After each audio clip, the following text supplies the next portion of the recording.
So we're 64 days out from this election. Ballots in Pennsylvania will start dropping in 14 days. 14 days. And this election is, as much as anything else, a fight for the promise of America. For the promise of America. We love our country.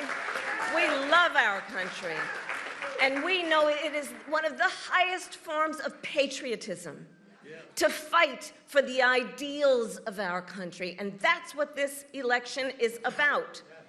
And about the promise of America. And I don't need to tell unions what the promise looks like. It's what you do every day.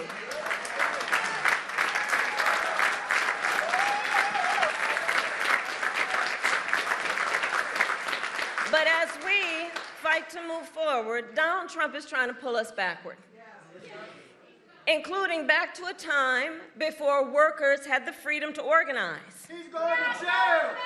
Well, the courts will handle that, and we will handle November. How about that?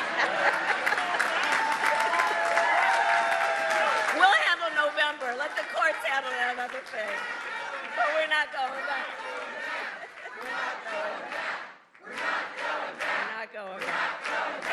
And one of the ways we're going to guarantee we don't go back is that we remember.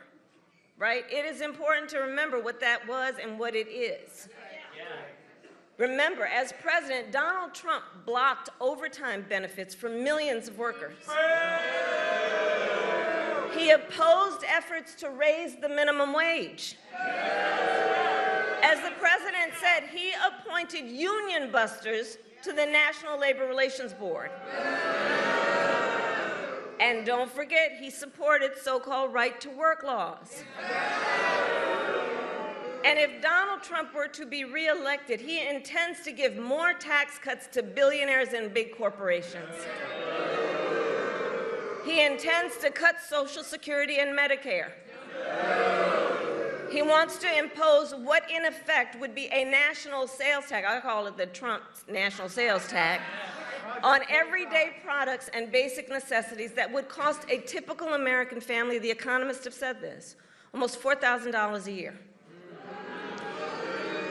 He intends to repeal the Affordable Care Act and take us back to what we remember, because it wasn't that long ago, was a time when insurance companies could deny people with pre-existing conditions. You remember what that was?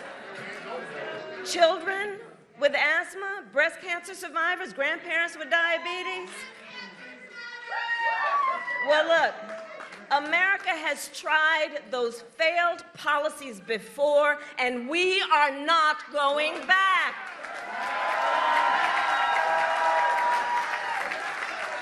We are not going back.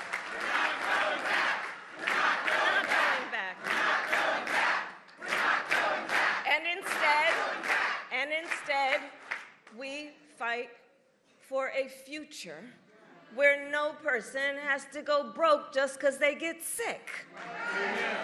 And so, building on the work of President Joe Biden and I and the work we have done in the White House, we will continue to strengthen the Affordable Care Act and make prescription drugs affordable for all Americans. We fight for a future where every worker has the freedom to organize, and we will pass the PRO Act